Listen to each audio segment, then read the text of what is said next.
Bueno,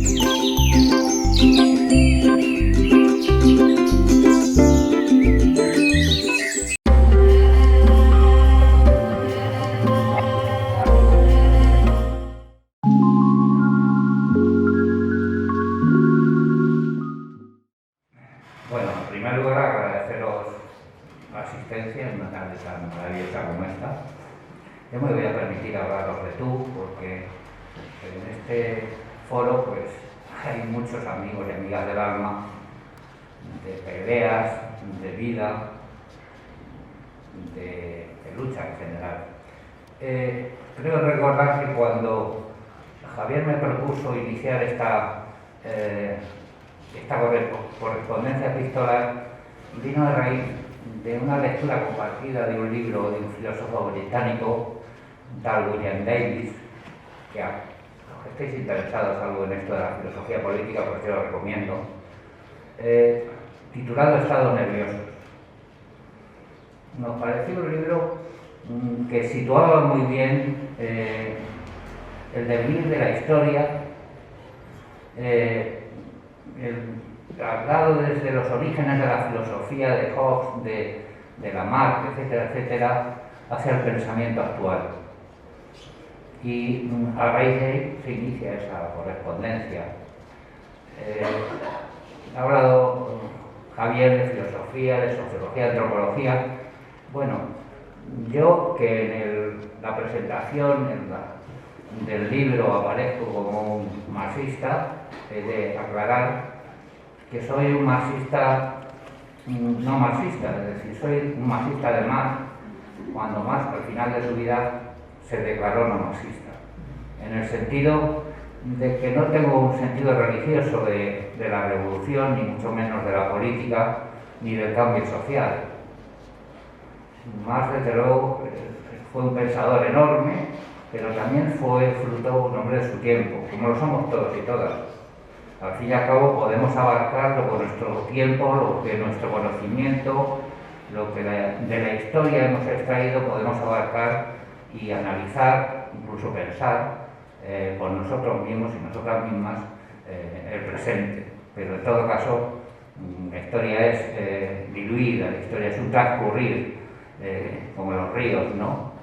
Que hay que conocer, que hay que estudiar, que hay que analizar y sobre todo pensar desde una perspectiva crítica, ¿no? Tampoco es una religión. Ahí citamos a algunos autores, algunos filósofos.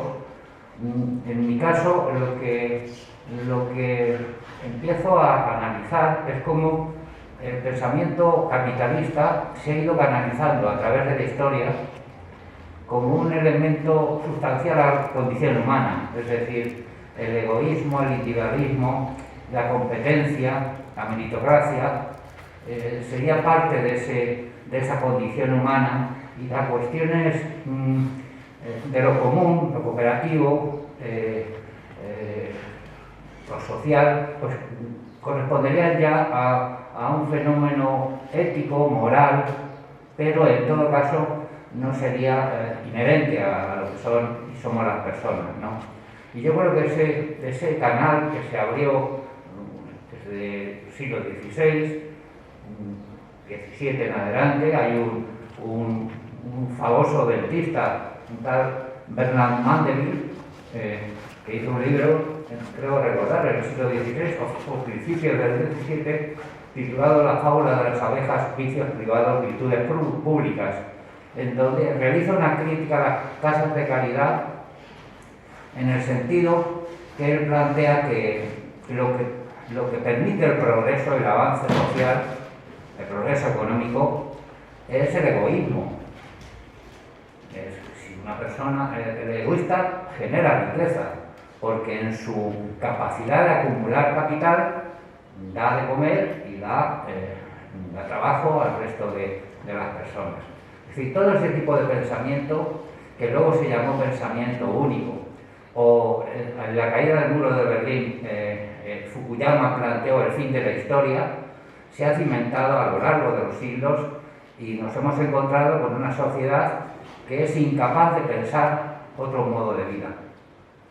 Y efectivamente no hay referentes. Los referentes que teníamos algunos, unos más que otros, pues acabaron en un monstruo, ¿no? Es decir, el proyecto ruso, la Revolución Soviética, acabó en una dictadura, en una monstruosidad de economía, de trato humano, de falta de libertades, de ausencia total de democracia. Es decir, no hay un modelo, no tenemos un modelo en que contrastar un capitalismo, en que afrontar, poner en un espejo una cosa frente a otra. El único que disponemos es el socialdemócrata, que también tiene un periodo de vigencia. Ahí cito a Piketty, que es un economista, como sabréis, que ha transitado desde el liberalismo al socialismo en las últimas épocas, que en su libro El capitalismo del siglo XXI ha sido un trabajo inmenso, él y sus colaboradores, que viene a acreditar cómo el capital productivo tiene un crecimiento de un 3% frente al 1,5% del patrimonial durante los periodos desde finales de la Segunda Guerra Mundial hasta finales de los años 70. En el resto, el crecimiento del capital patrimonial es un 3% frente a un 1,5%. Es decir, que quien dispone de riqueza, quien dispone de recursos de cuna, tiene más garantías de éxito, de futuro, que el que no la tiene. Y eso es determinante, ¿no? Porque ahí, sobre esa idea, se construye toda una filosofía, toda una cultura, una ideología, un fondo de ideología, que pervierte o imposibilita que podamos pensar que es posible otro mundo bajo otras condiciones. Yo no voy a ser pretencioso, ni le llamaré socialismo, ni le pondré ningún nombre, pero unas condiciones que sean respetuosas con los derechos humanos, que garanticen una igualdad social y que permitan o impidan, al contrario, que miles y miles de personas mueran de hambre todos los años. Porque todo esto lo pensamos desde una posición eurocéntrica, es decir, nuestras ideas se construyen también en Europa, en los países acomodados que conocemos, en los estados del bienestar que más o menos hemos disfrutado, pero el mundo es mucho más amplio que nuestro entorno de aproximadamente 800 millones de personas que poblamos el continente europeo. Bien, un momento ya. Para terminar, estuve dudando si acabar mi intervención en el libro mostrando una sensación que llevo teniendo desde hace muchos años. Y no lo voy a ocultar, es una sensación de pesimismo. Es decir, es un pesimismo que pretende ser lúcido, que pretende ser resistente, pero de alguna manera es un pesimismo ante todo lo que sobre la posibilidad de un cambio en el mundo, de un cambio de paradigmas, de un cambio en el sentido que he descrito anteriormente. Y paseando con un amigo que está por ahí, me lo dijo él también, y me dijo, ni siquiera con el colapso esto cambiaría. Leche, el colapso ya lo hemos vivido. Sí, el colapso ha sido la pandemia. No digo que vaya a ser el último, ni que vaya a tener unas dimensiones, es decir, eso no lo voy a decir, pero los que planteaban con buen criterio en muchos casos que vamos al colapso, el colapso ya lo hemos vivido. Es decir, una pandemia global que ha destrozado la vida a más de 3 millones de personas en todo el mundo, a más de 300 personas contagiadas, algunas de ellas que le han quedado severas secuelas, y que se ha parado la economía, que en el caso nuestro, una economía que el 14% del PIB se basa en la hostelería y en la restauración, es decir, ha hecho mucho daño, y algunos incluso plantean que el daño económico es similar al de finales de la Segunda Guerra Mundial. Desde luego, está por venir todas las secuelas que el COVID o la COVID ha dejado en nuestro mundo y en concreto en nuestra sociedad. Y pesimismo también, de término que no quería por los resultados de Madrid. Algo no ha hecho la izquierda, no quiero que ese sea el motivo de este diálogo porque no hemos venido a otra cosa, pero no quiero que sea el motivo. Algo ha hecho mal las izquierdas, hablo en plural porque creo que no hay una única izquierda, hay diversas izquierdas y plurales, para que el triunfo de una persona con una indigencia intelectual bastante evidente, no voy a insultar porque será indigente intelectual, pero ha barrido, ha arrasado, luego algunas cosas ha salido bien, algunas cosas ha hecho bien, aunque a nosotros moralmente nos parezca reprobable, pero es una evidencia. Y tampoco podemos hacer un análisis con brocha gorda, fascismo, tal, no, yo creo que nos invita a reflexionar.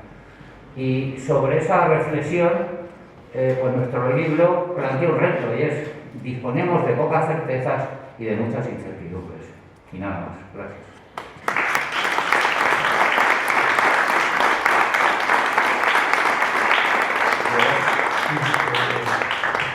Quería antes de nada, y antes que se me olvide, darle las gracias también a la Popular Libros, que también aporta de manera muy sustanciosa la posible publicación de este libro, y desde luego el Ayuntamiento de Albacete por recogernos.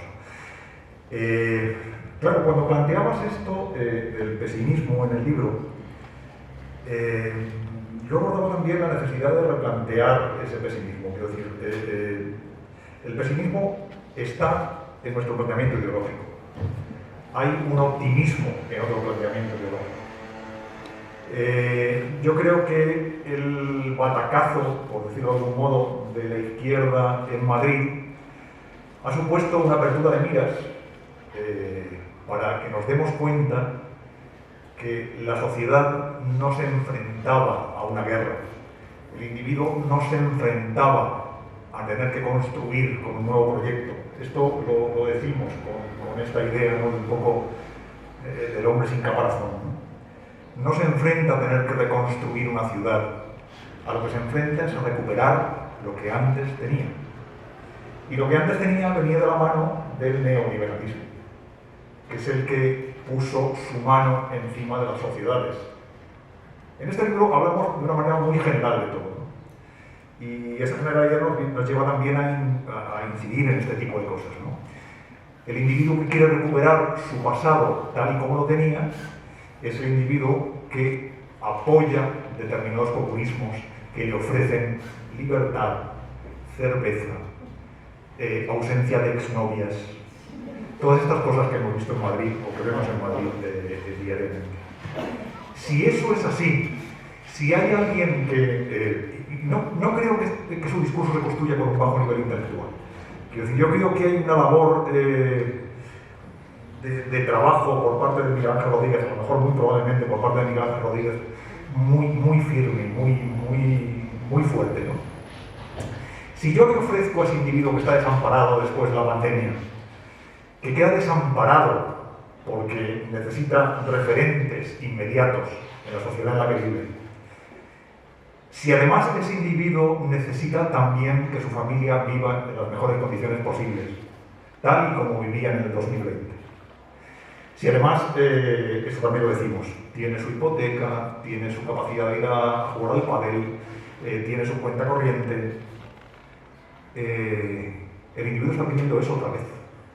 No está pidiendo una revolución. La sociedad no está pidiendo revoluciones. Está pidiendo que vuelva a lo de antes. Que la estabilidad se cree en mi hogar y con mi gente. Esto Thatcher lo decía de una manera muy radical, decía no society, no hay sociedad, hay individuos. Estos populismos se están haciendo fuertes en esa idea. Yo os devuelvo lo que teníais anteriormente y además os creo como individuos, no como sociedad. Sois vosotros los que necesitáis un referente y yo os estoy dando esto. Y lo que más me llama la atención es que dentro de este proceso de convencimiento de la clase desamparada surge un Partido Popular, el de Ayuso, que no es el Partido Popular al que estamos acostumbrados, es el trumpismo hecho Partido Popular, que se identifica con estas necesidades del pueblo y las acoge y las hace suyas. ¿Qué pasa después? ¿Qué pasó después con el nazismo? La sociedad, después de la Guerra Mundial, se sintió totalmente desamparada. De la primera, digo. La necesidad de tener un referente hizo que Hitler llegara al poder. Esto salvando muchísimo las distancias, entenderme muy bien lo que quiero decir. Y esa necesidad de la sociedad de agarrarse a alguien está en su ADN. Es decir, el pueblo, como pueblo, necesita referentes, necesita una referencia intelectual que lo lleve hacia determinados objetivos. Si este es el referente intelectual, si esta es la lideresa que hace posible que el pueblo siga ese camino, estamos hablando de algo muy definitivo. Sí, bueno, yo a lo mejor he sido demasiado bruto al hablar de diferencia intelectual, porque efectivamente si uno sigue la trayectoria de Trump, en Ayuso verá reflejados discursos, consignas y sobre todo modos de hacer. Y efectivamente, es decir, lo que ofrece Ayuso es volver a la vida, recuperar esa vida cotidiana anterior, que para mí es absolutamente una falsedad, pero en todo caso es algo que ha sabido vender y que probablemente las izquierdas no sepamos dar contestación a lo que la gente, a las cuestiones inmediatas de la gente, lo que pide la gente de forma inmediata, ¿no? No lo sabemos hacer, porque además la cuestión de los sentimientos es muy complicada. Y el que apela a los sentimientos y olvida la razón, y el que además a través de los sentimientos crea enemigos en los que reflejar y actuar y hacer política, desmontar eso es muy complicado. Pero en todo caso, en alguna parte del libro se plantea también, ¿no?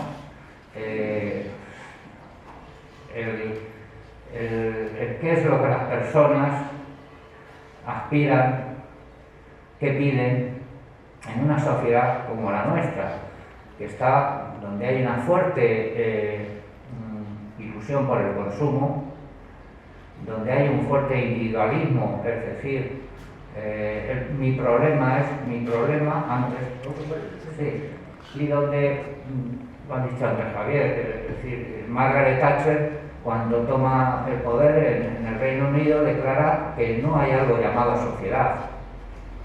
No existe algo llamado sociedad, sino individuos cogidos de uno en uno. Y eso, yo creo, la visión más extrema es la libertarista, que como sabéis surge en Estados Unidos. Los multimillonarios hermanos Koch crean un partido, el Partido Libertario, que en Europa tiene unas connotaciones absolutamente distintas de lo libertario que lo que es el libertarismo actual, y una vez que fracasan, porque no obtienen votos, pues se meten en el Partido Republicano, crean una red de universidades, de cadenas de televisión, de emisoras de radio, es decir, han un tejido de propaganda amplio, y desde ahí plantean lo que ya planteaba Reagan y Thatcher, es decir, menos Estado, dejar el Estado en el esqueleto, dejar el Estado a la mínima expresión en lo que es seguridad nacional, externa e interna, que ya, por ejemplo, en el ejército de Estados Unidos hay muchas misiones que las están realizando empresas privadas de mercenarios, ¿no? No recuerdo ahora mismo el nombre de una de ellas, pero sabéis de qué hablo. Es decir, el Estado se queda ahí y todo lo demás lo suplen los mercados. Y cualquier intento de regulación que no sea regular oligopolios, porque también llama la atención, si nos fijamos en cómo ha evolucionado en los sectores estratégicos económicos, por ejemplo en Estados Unidos, la agroalimentaria, la petroquímica, es decir, sectores fundamentales, eso del libre mercado es una entelequia, porque son gobernadas por grandes empresas multinacionales favorecidas por la regulación que los gobiernos hacen para favorecerlas. Es decir, una entelequia. Pero bueno, yo creo... Y luego son opciones, que tú has hablado de ellas, y es muy importante, ¿no? En este proceso es verdad que el populismo de derechas es de libro. Quiero decir, si vosotros veis cuáles son los criterios que sigue el populismo trumpista o que seguía el populismo de Reagan, que también yo creo que es la base de todo esto, ¿no? Veréis cómo es de libro. Quiero decir, cada uno de los puntos que se estructura en torno al populismo que nos viene de América, de Estados Unidos de América, tienen que ver con cada uno de los puntos que estos están utilizando en su discurso. Digo estos, el Partido Popular y desde luego también la ultraderecha a través de Vox, ¿no? Fíjate, el discurso de Ciudadanos, que a mí me parece muy importante porque lo he ido siguiendo durante el tiempo en el que ha sido la campaña. Estoy viviendo en Madrid y por lo tanto tenía cercanía para poder seguir todo ese tipo de cosas. Ciudadanos plantea en un primer momento, empieza mal, porque dice, yo lo que quiero es pactar con ellos, gobernar con ellos. Es decir, a ella le sobraba todo el mundo, porque ella tocaba la parte emocional, es decir, Madrid como centro del mundo. Somos madrileños. Y Madrid es España, decía. Quiero decir, con esto también, no sé si recordáis seguramente, el America Great Again, ¿no? América grande otra vez. Madrid grande otra vez. Es el proceso trumpista. Y luego, la evolución de Ciudadanos, que a mí me parece muy interesante, es plantear un discurso que a lo mejor es verdad que Gabilondo se abrió a otras disposiciones que podríamos analizar mucho más tarde, ¿no? Pero lo que hizo Ciudadanos fue, no, sentaos a dialogar. Fue con esa bonomía propia de Edmundo Val, que a mí me parece un tío, una persona. Sentaos a dialogar con ellos. No, con ellos no se puede dialogar. Es imposible dialogar con la ultraderecha o imposible dialogar con el trumpismo. Porque al trumpismo no le interesa ningún tipo de diálogo que vaya más allá de la bandera, el himno, en definitiva las emociones, es decir, patria, Dios y familia, que es sobre lo que se puede estructurar. Y veremos cómo, si evoluciona esto, esperemos que no, pero si evoluciona en el futuro, veremos cómo se consolida mucho más esta idea que os digo de las emociones. Porque, claro, cuando hay un discurso político, o cuando no se tiene por qué tener discurso político, porque no ha habido ni una sola propuesta política, ni una sola, por parte de Vox, y desde luego por parte del PP no le hacía falta en absoluto. Su programa electoral, que luego se negaban, aparecía la foto de ella, la palabra libertad, y por detrás, blanco. No había nada. No le hizo falta. Es decir, ¿de qué estamos hablando? De un partido político que concurra a las elecciones sin un programa electoral, que concurra a las elecciones levantando la palabra libertad, que concurra a las elecciones levantando una cerveza. Si esto es así, y se lo comentaba a algunos amigos, es muy probable que estemos asistiendo al principio de campañas electorales populistas, sin mensajes políticos. ¿Y a dónde vamos entonces? A la descomposición de la vida política, que es en definitiva lo que persiguen ellos. Descompone a la sociedad un pensamiento político y nos tendremos mucho más cerca. No les des planteamientos políticos como base de nuestra estructura de gobierno. Dales emociones. Y el individuo que está perdido, le tocas el corazón y le tocas la emoción y se lo tocas todo. Sí, ya lo tienes en la mano. Sí. Bueno, es genial. El ejemplo más próximo lo tenemos en la intervención de esta chica de Beatriz Fanjul, o Bea Fanjul, la secretaria general de Nuevas Generaciones, que es además parlamentaria del Partido Popular por Vizcaya y se mete en un mitin de apoyo a Ayuso, pero lo mejor no fue que entre lo malo y lo peor, lo malo conocido y lo bueno por conocer, pues se queda con lo malo. Eso no fue lo peor.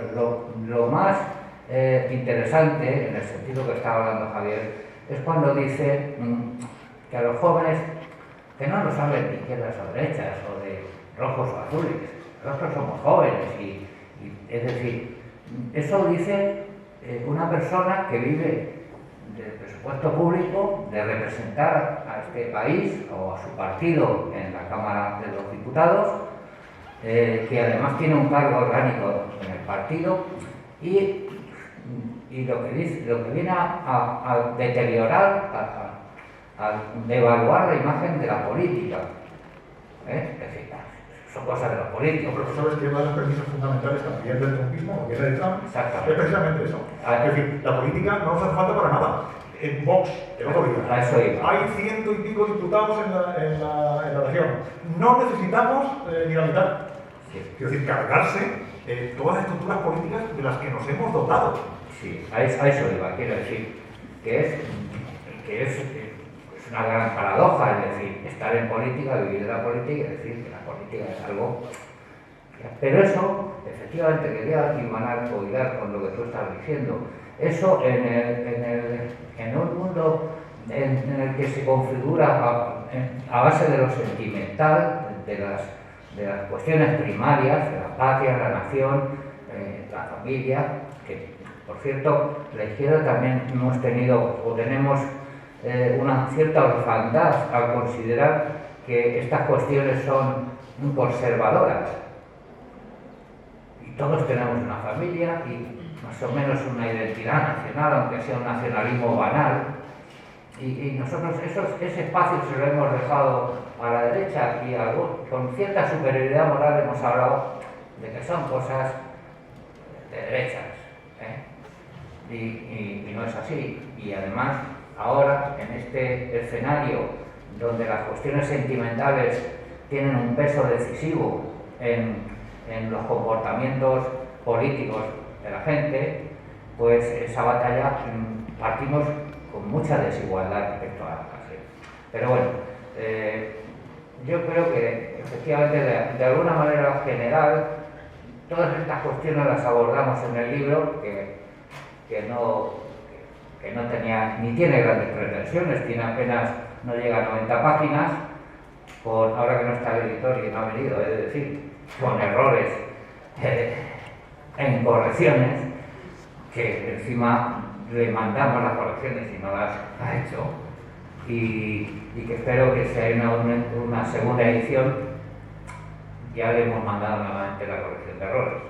En todo caso, de todo esto hablamos en el libro, de manera general, dejando, como dice la presentación, una vía abierta a que cada cual puntee o aporte lo que considere y lo que crea que ha faltado y que falta en el libro, que seguramente serán muchas cosas. Si os parece, empezamos un debate, y si no, pues nos vamos por donde hemos venido. O si los que queráis comprar el libro y que os echemos un filmazo, pues os acerquéis y lo haremos con mucho gusto. Pedro. Sí. Yo no sé si en el libro, lo he leído, lo acabo de recibir, no sé si en el libro planteáis algún tipo de esperanza, porque habéis hablado de la situación, del surfismo, populismo de derechas, etc. No sé si planteáis algún tipo de esperanza. Yo creo que en los últimos meses se ha producido una esperanza y han sido las elecciones americanas. ¿Por qué digo esto? Porque yo creo que el candidato demócrata Biden sí que supo plantear bien las elecciones contra Trump, y es no entrar en ese juego, plantear lo que hay que hacer en inmigración, en empleo, en la pandemia, lo que hay que hacer en sanidad, etc. Y así consiguió la movilización de los sectores que la han llevado a la Casa Blanca.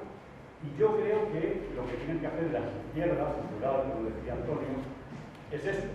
Es decir, no entrar en el juego de si esto es fascismo, es comunismo, las grandes palabras yo creo que están devaluadas de tanto utilizarlas, sino plantear propuestas concretas. Y efectivamente, Ayuso no ha planteado ninguna propuesta concreta, tampoco lo ha hecho Vox, pero tampoco lo ha hecho la izquierda, salvo alguna que hemos oído a Mónica, salvo eso, muy poco. Entonces creo que la esperanza es plantear propuestas concretas sobre la vida de la gente y no entrar en el juego que el trumpismo o el populismo plantea. Sí, efectivamente, Pedro, yo creo que es fundamental. Y el libro, yo creo que de alguna manera también abrimos ese debate, ese melón, ¿no?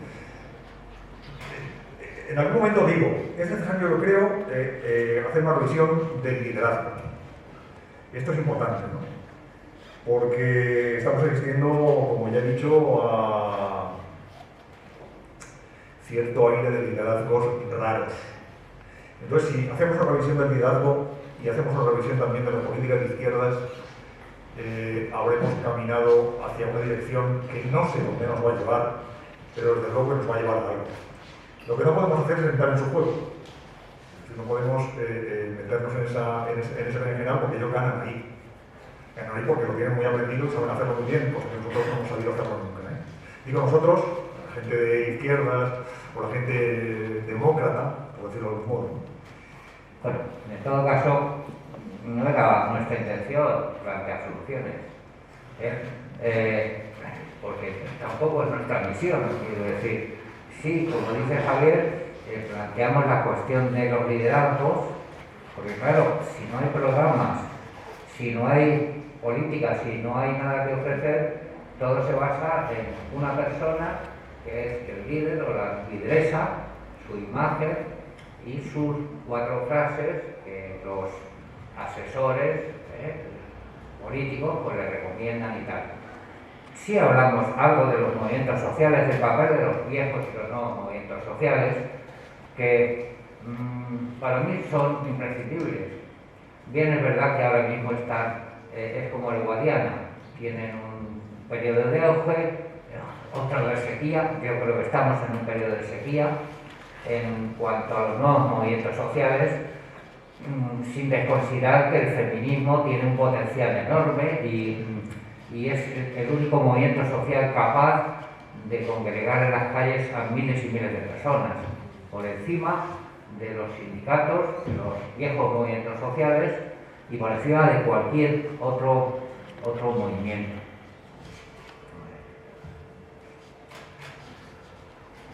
¿Alguna pregunta más? ¿Alguna duda? Incertidumbres. ¿Algún hurra? Bueno, pues nada, gracias por vuestra atención. Ah, perdona. Estaba animando. No te veíamos. No, a mí me acaba de discutir el tema de que no hay programa político. Yo creo que sí que hay programa político, pero otra cosa es que también el juego mediático, lo que se traslada, lo que los medios de comunicación nos ponen en el titular, pues es más las frases grandilocuentes o en fin, estas un poco así dicotómicas y grandes palabras y tal, y no nos ponen el acento en otra cosa, nos ponen el acento más, pues, en fin, en el insulto o en los sismos, ¿no? Pero realmente, a mí yo creo que si Mónica García ha conseguido que se hable de más país, como que sí que ha entrado en aterrizar en los problemas de la gente, es porque como no podía decir, quiero decir, como no ha entrado en el juego de los sismos, por decirlo de alguna manera, pues no ha tenido más remedio que recabar en que, porque además las encuestas le daban su vida y no había más remedio que hacerle, vamos, que mirar qué decía esa opción política, pero realmente también somos un poco presos de lo que se vende en el sentido más mercantilista, porque es que se vende mucho, o sea, los medios de comunicación tienen su público, trabajan su público, pero es que detrás están las grandes corporaciones y los que vemos la Sexta o oímos la SER o no sé qué otros medios alternativos, pues nos tenemos que tragar, en fin, las imágenes de la Ayuso a Tutiplén, porque es que sus intereses económicos están también en esas empresas que tienen esos yo creo que lleva razón, pero efectivamente el teatro político está muy determinado por los medios de comunicación y por el espectáculo, porque el espectáculo es lo que vende. El que dice la frase más ingeniosa, el insulto más alto, etcétera, etcétera. Y claro, no es que no haya programas políticos, sino que no le interesan a nadie. Es decir, a la gente no le interesa si tú estás planteando que vas a construir un hospital. Hay gente que sí le interesa, por supuesto, pero eso no tiene repercusión mediática y llega a muy poca gente. Hablamos también de eso en el libro, también dedicamos un capítulo al tema de los medios de comunicación. Yo no digo que no sea necesario tener un programa político, evidentemente. Yo creo que es fundamental. Digo que podemos tender en el futuro a no preocuparnos demasiado por nuestro programa político. Y esa es la base que ellos están planteando, que está hablando del Partido Popular y que está planteando Vox.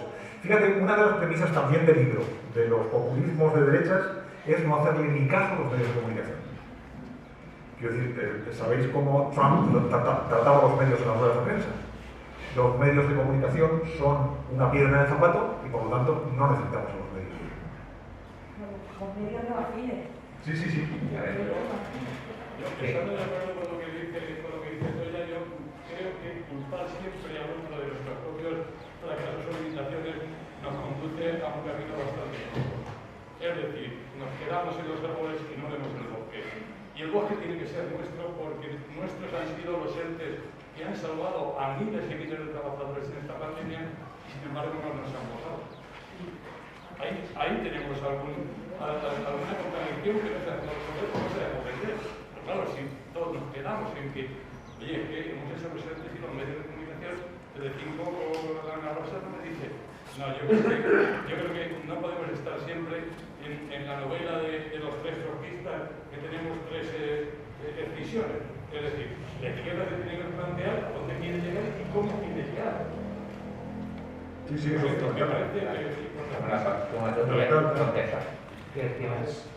un comentario sobre los programas políticos, ¿no?, de los partidos de cara a las elecciones, cualquier tipo de elección.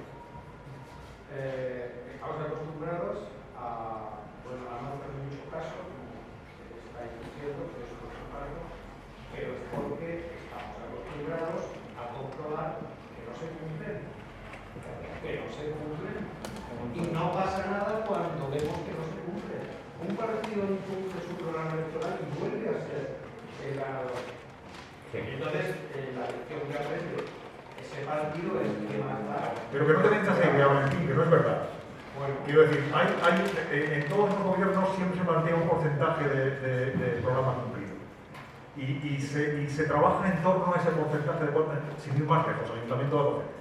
El Ayuntamiento de Albacete tiene un 80%, un 70% de programa cumplido en el pacto PSOE-Ciudadanos. Por un ejemplo, ¿no? No sé concretamente cuál es el porcentaje, pero sí que se tiene muy en cuenta eso. Otra cosa es que te hagan pensar que no tiene ningún sentido eso. Bueno, en parte, también es cierto. Estoy recordando experiencias muy cercanas, no precisamente del Ayuntamiento de Albacete, Sí, pero ¿cómo han acabado los que no cumplen su programa electoral? Después de ganar muchas veces, arrasando.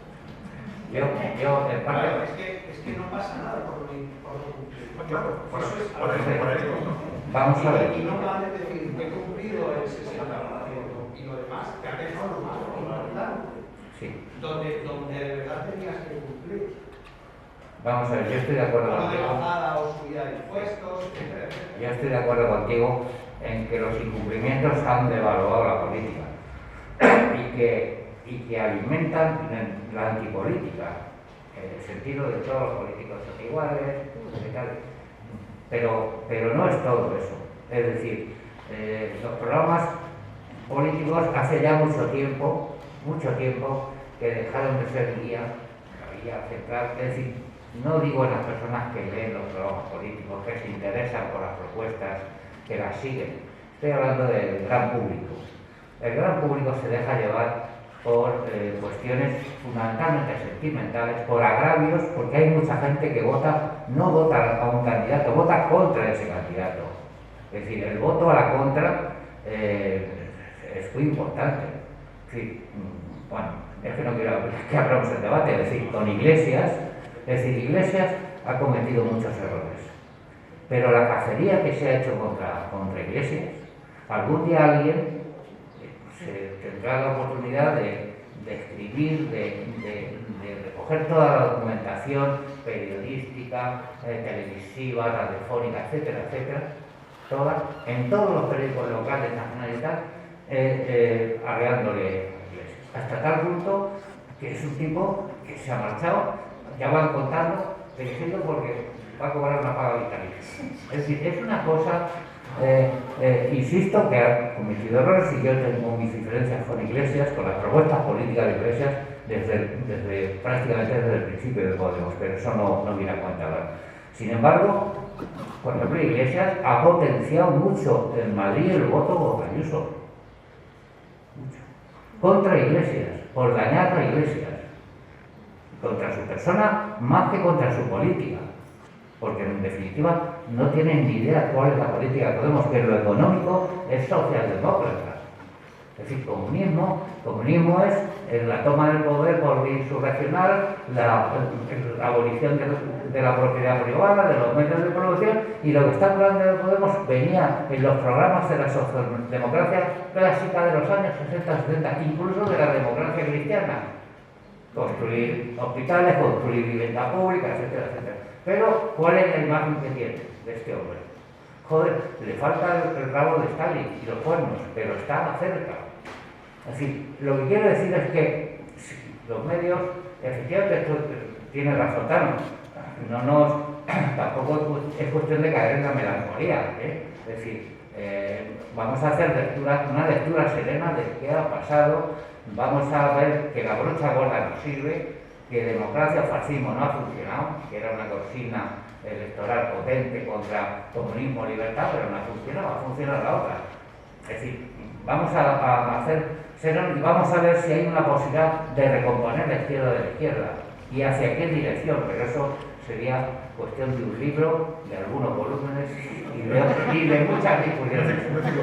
Vale, pues sí. Bueno, pues sobre las certezas y las incertidumbres os entregamos este pequeño obsequio en forma de libro para que ampliéis también, en la medida de lo posible, nuestro propio debate.